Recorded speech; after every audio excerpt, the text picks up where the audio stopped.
오늘 우리에게 주시는 하나님의 말씀은 마태복음 11장 28절에서 30절입니다.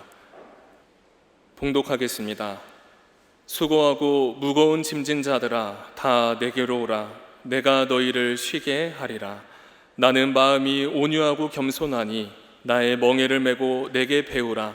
그리하면 너희 마음이 쉼을 얻으리니 이는 내 멍에는 쉽고 내 짐은 가벼움이라 하시니라. 아멘. 이 사랑하는 성도 여러분, 가장 힘들고 지칠 때 우리는 바로 무엇을 생각할까요? 일단 여기를 떠나보자, 여행을 가보자 라고 하는 간절한 마음이 드는 것 같습니다. 나를 힘들게 하고 괴롭게 하는 그 삶의 자리를 조금이라도 떠나 숨을 고르고 싶기 때문입니다. 그래서인지 요즘 한 달 살기가 하나의 트렌드, 하나의 문화로 자리매김하는 것 같습니다.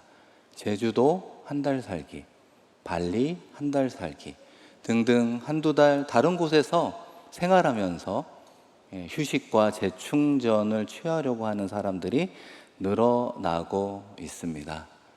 사랑하는 성도 여러분, 여러분의 마음이 힘들고 지칠 때 어디로 떠나가고 싶으십니까?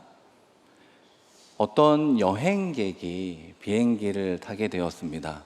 이 무거운 짐을 메고 탑승하게 되었는데, 이 비행기가 이륙할 때는 기내 선반에 그 짐을 올려놓았다가 비행기가 하늘을 날기 시작하니까 이내 그 무거운 가방을 메고 다시 앉아 있는 것이죠. 그러면서 힘들어하고 끙끙대는 모습을 바라보며 승무원이 다가가 물어봅니다. 손님, 그 무거운 가방을 왜 메고 계십니까? 기내 선반에 계속 내려 놓으셔도 됩니다. 이렇게 이야기를 하자 그 여행객이 진지하게 이렇게 이야기를 했다는 거예요. 아니, 비행기를 태워주는 것도 너무 감사한데 이 무거운 짐을 이 비행기에게 내려놓으면 얼마나 짐이 되겠냐고, 그래서 저는 못 내려놓고 있습니다. 웃긴 이야기였습니다. 별로 안 웃으시네. 예. 여러분, 이 이야기가 오늘 우리에게 주는 하나의 교훈이 있다고 생각합니다. 그리스도인으로 살아가는 우리 모두는 공통적으로 비행기 하나를 탔는데요. 그것은 바로 예수 그리스도의 은혜라는 비행기를 탑승하여 우리 모두는 천국을 향해 나아가고 있다는 것입니다. 그 은혜의 비행기를 탔음에도 불구하고 우리는 여전히 물질의 짐, 자녀의 짐, 내 미래의 불안과 관련한 무거운 짐을 스스로 짊어지고 끙끙거리고 있지 않습니까? 우리가 마치 그 여행객과 같다 말할 수 있는 것입니다. 사랑하는 성도 여러분, 그런 의미에서 예수님은 오늘 말씀을 통해 인생 가운데 지치고 힘들어하는 우리들을 향해 부드러운 음성으로 다시 한번 이렇게 초청하고 있습니다. 여러분, 마태복음 11장 28절인데요. 다 같이 한번 읽겠습니다. 수고하고 무거운 짐진 자들아 다 내게로 오라. 내가 너희를 쉬게 하리라. 아멘. 수고하고 무거운 짐진 자들아 다 누구에게로 오라고요? 내게로, 예수님에게로 오라. 저는 이 말씀 한 구절이 우리에게 은혜가 되고 이 말씀을 여러 번 되뇌일 때마다 위로와 격려를 받게 됩니다. 그러면서 동시에 도대체 우리 인생의 수고와 이 무거운 짐은 도대체 어디에서 시작되었을까라는 질문을 하게 되는데요. 여러분, 수고라고 하는 단어가 성경 어디에서 가장 먼저 기록이 되었을까요? 그것은 바로 창세기 3장이라고 하는 것입니다. 아담과 하와가 하나님의 말씀에 불순종하여 죄를 범하고 궁극적으로 에덴 동산에서 쫓겨나죠. 그 타락의 현장에서 가장 우선적으로 쓰인 단어가 바로 수고라고 하는 단어라는 것입니다. 하나님은 죄를 지은 여자에게 어떤 수고가 있다고 말합니까? 내가 수고하고 자식을 낳을 것이며, 자녀를 낳고 수고로이 그 자녀를 양육하는 어려움이 있을 것이다. 그러면서 남자에게는 어떤 수고가 있다고 말씀합니까? 너는 내 평생에 수고하여야 그 소산을 먹으리라. 이 남자는 한 가정의 가장으로서 평생 가족을 부양해야 되는 수고로움이 있을 거다, 성경은 말씀하고 있었다는 것이죠.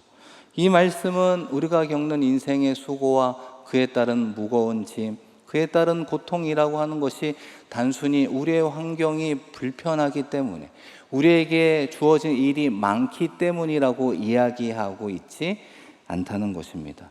모든 수고의 근본 원인은 죄 때문이라고 말하는 것입니다. 하나님을 떠나고 하나님과 멀어진 죄로 인해서 우리 안에 평안이 사라지게 되었다는 것이죠. 그 결과 우리는 참된 안식처를 잃어버린 채 여전히 삶의 자리에서 걱정과 근심과 두려움 가운데 수고하는 존재가 되어 지친 인생을 살아가게 되었다는 것입니다. 그래서 예수님께서 오늘 말씀을 통해 수고하고 무거운 짐진 자들아 다 내게로 오라 라고 하는 것은 단순히 육체적 휴식, 육체적 쉼을 누리라 말씀하는 것이 아니죠. 죄로 인해서 무너진 우리의 안식과 자유와 쉼이라고 하는 건 오직 예수 그리스도의 십자가의 보혈로만 가능하다는 거예요. 그 십자가의 보혈의 은혜로 우리가 하나님과 원수가 아니라 자녀가 되었고 하나님 안에서의 참된 안식과 쉼을 누리는 존재가 되었으니 그것을 기쁘이 누리기 위해 예수님에게로 나오십시오라고 하는 구원의 초청이라고 하는 거예요. 그렇다면 우리가 주님 안에서 온전한 쉼을 누리기 위해서 우리는 오늘 말씀을 통해 주님과의 특별한 관계를 맺어야 한다는 것을 깨달아야 되는데요. 예수님은 뜻밖의 말씀을 이렇게 전하고 있습니다. 여러분 이어지는 29, 30절 다 같이 읽겠습니다. 나는 온유하고 겸손하니 나의 멍에를 메고 내게 배우라. 그리하면 너희 마음이 쉼을 얻으리니 이는 내 멍에는 쉽고 내 짐은 가벼움이라 하시니라. 이 조금 의아하지 않습니까? 예수님을 통해 내 인생의 짐도 벗어버리고 싶고 멍에도 주님께서 오히려 벗겨줄 줄 알았는데 오히려 예수님은 우리 모두에게 진정한 쉼을 누리기 위한 첫 번째는 예수님의 멍에를 메라. 그 예수님의 멍에는 우리에게 쉽다. 예수님의 짐은 우리에게 오히려 가볍다 말씀하고 있다는 것입니다. 우리가 멍에라고 하는 거 어느 정도 알고 있지 않습니까? 무겁고 불편하고 우리를 구속하고 속박하는 도구로 보이는데 왜 참된 쉼을 누리기 위해 예수님의 멍에를 매는 그 관계로부터 시작하라고 이야기하는가? 크게 두 가지 이유가 있는데요.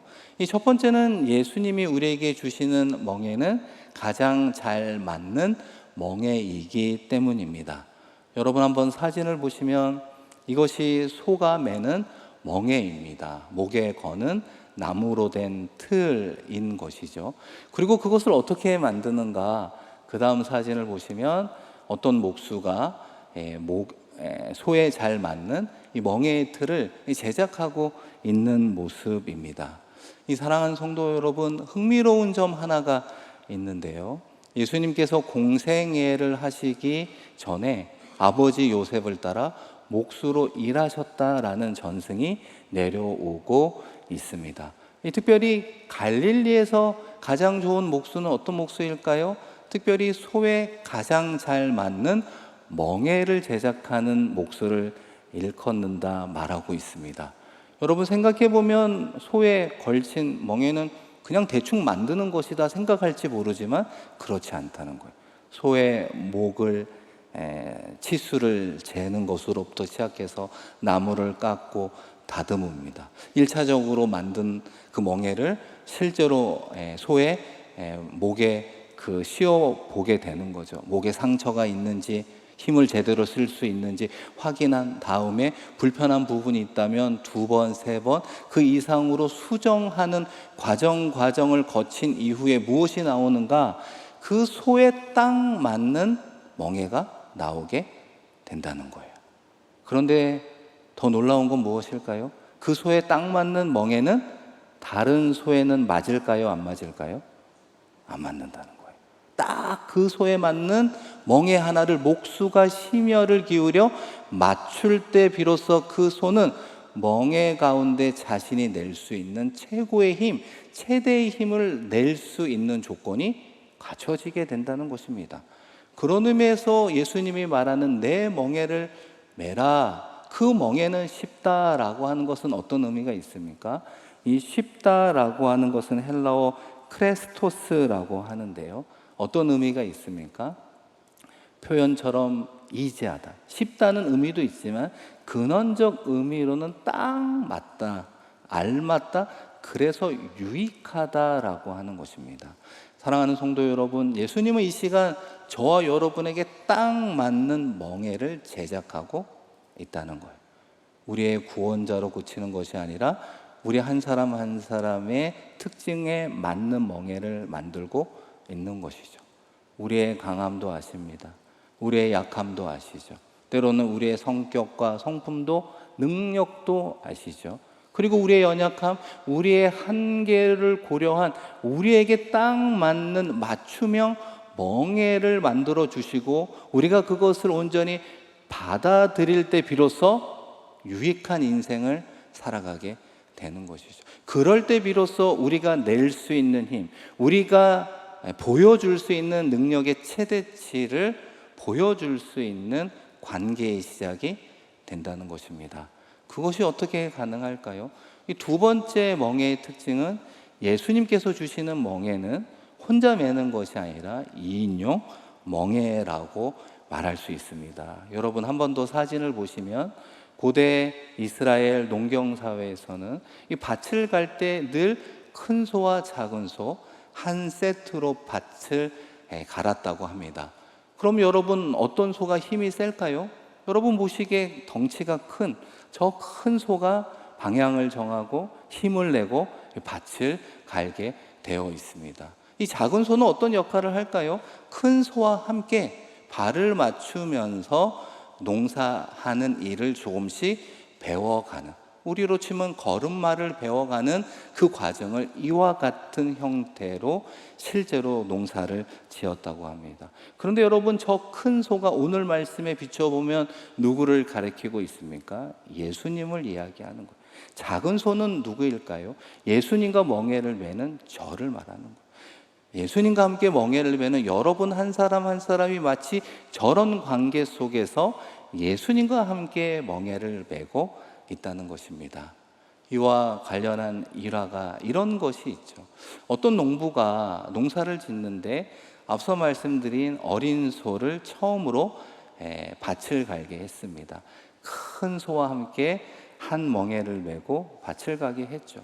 어린 소 입장에서는 열심히 일해보겠다고 열심히 노력했습니다. 땀도 나고 힘을 써 보았습니다. 그리고 나서 하루가 질 때 많은 일을 하게 되었죠.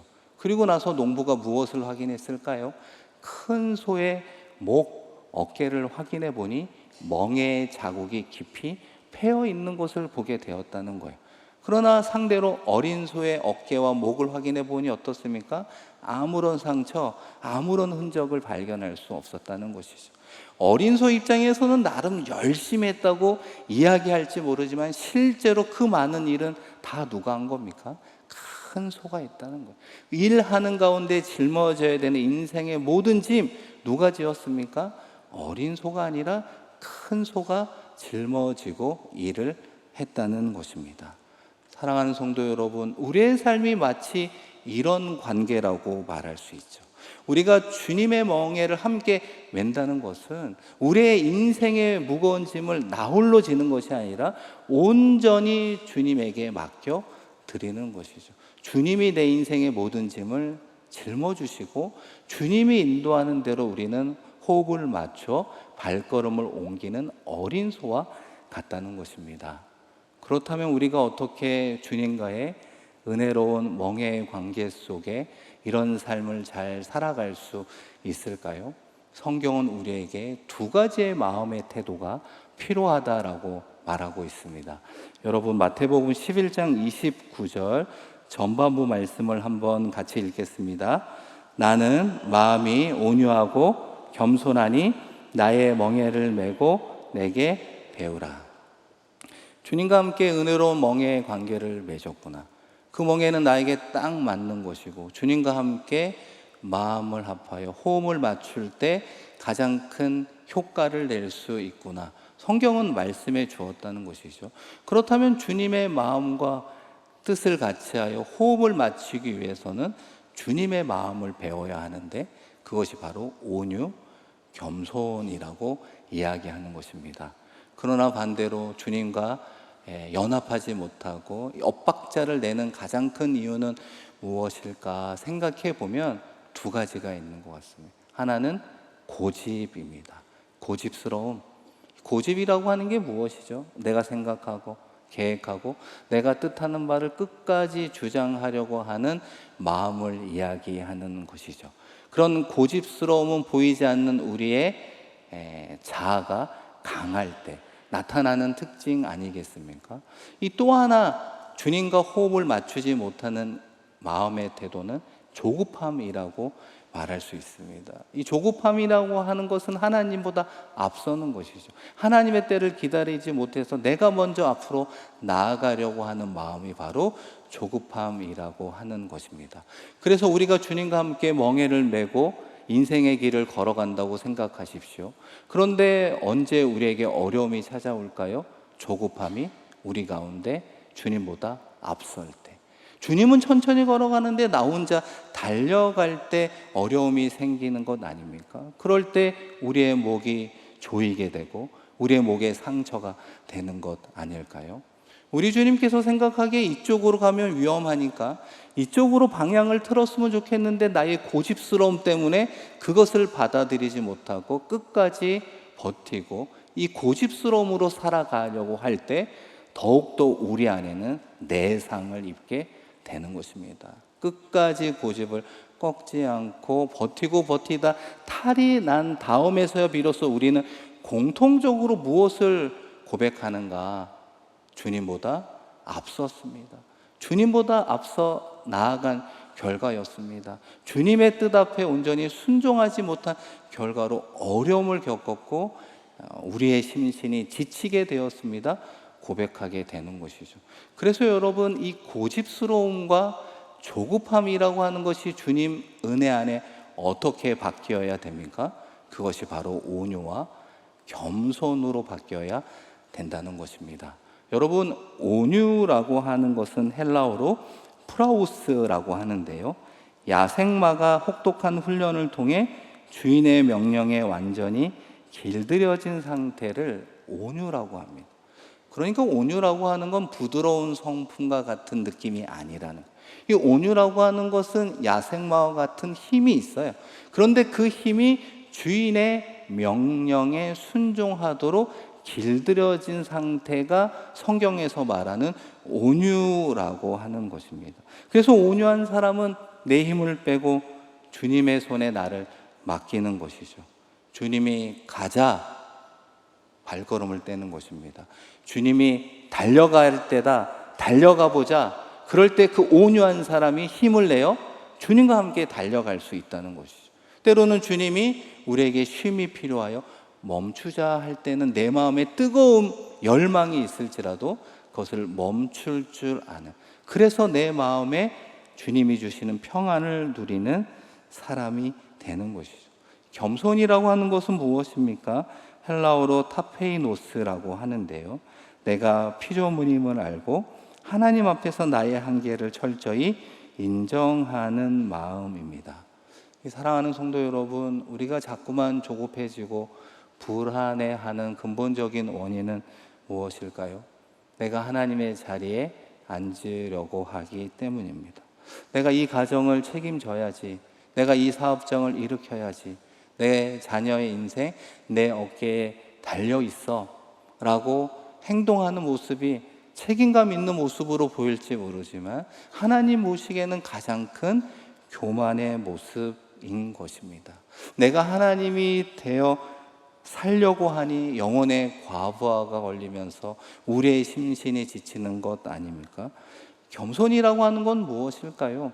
하나님은 창조주, 우리는 피조물이라는 것을 인정하며 하나님의 때를 신뢰하는 것입니다. 하나님의 방식을 믿으며 나아가는 것입니다. 그래서 여러분, 자녀의 미래도, 사업의 결과도, 우리의 노후의 준비도, 우리의 건강의 부분도, 심지어 교회의 부흥도 내가 하는 것이 아니라는 것. 진짜 주인이신 우리 주님께 온전히 맡겨드리는 태도가 주님 앞에 겸손한 태도인 것이죠. 그럴 때 주시는 주님의 선물이 우리에게는 마음의 자유와 쉼으로 찾아오게 된다는 것입니다. 사랑하는 성도 여러분, 온유한 사람, 겸손한 사람은 이와 같은 심플한 삶의 태도를 가지게 됩니다. 주님이 가자, 거기까지만 가는 거죠. 주님이 주시는 결과에 감사하는 것입니다. 나는 그저 주님 곁에 있는 어린 소이구나. 주님과 함께 보조를 맞춰 템포를 맞춰 나아가야지 늘 주님을 인식하며 살아가는 존재라고 말할 수 있습니다. 사랑하는 성도 여러분, 그런 의미에서 여러분은 지금 인생길 가운데 어떤 길을 걸어가고 있습니까? 주님과 함께 달려 나아가고 있습니까? 아니면 주님과 함께 걸어가며 나아가고 있습니까? 아니면 주님과 함께 쉬고 있습니까? 그 주님이 쉰다라고 하는 그 쉼 속에 하나님께서 우리에게 안식과 평안과 쉼을 허락해 주신다, 약속해 주었습니다. 이 사랑하는 성도 여러분, 우리의 인생 가운데 우리를 가장 힘들게 하고 억누르게 하는 인생의 수고와 짐이 무엇이 있습니까? 주님께서는 오늘 말씀을 통해 우리에게 한 가지 말씀을 전하고 있는 거죠. 그 모든 것을 혼자 지지 말고 나와 함께 멍에를 함께 매자. 그 멍에는 나를 억누르는 것이 아니라 그 멍에는 나에게 딱 맞는 은혜의 멍에이기 때문입니다. 한 걸음 더 나아가 그 멍에는 나 혼자 매는 멍에가 아니라 주님과 함께 매는 사랑의 멍에이기 때문에 그렇습니다. 이번 한 주 우리는 어떤 계획 속에 누구와 함께 살아가려 하고 있습니까? 눈에 보이는 가족, 눈에 보이는 동료와 사람들을 의식하며 살아가기 이전에 우리와 함께 언약의 은혜의 멍에 관계를 맺으신 주님을 바라보며 주님과 함께 보조를 맞추며 걸어가 봅시다. 특별히 주님의 마음이라 말씀해 주신 온유와 겸손의 마음을 가지고 주님의 발걸음에 맞추어 나아간다면 우리 주님께서는 때로는 달려나가는 자유를 허락해 주시고 때로는 걸어가면서 누리는 평안도 주시고 때로는 우리가 지쳐 보일 때 멈추어 주님 안에서 온전한 쉼을 경험하게 하실 것입니다. 바라기는 다시 한번 이번 한 주 주님과 은혜로운 사랑의 멍에의 관계 가운데 주님과 함께 보조를 맞추며 승리하며 참된 쉼과 자유와 평화를 누리시는 저와 여러분 되기를 주님의 이름으로 간절히 축원드립니다.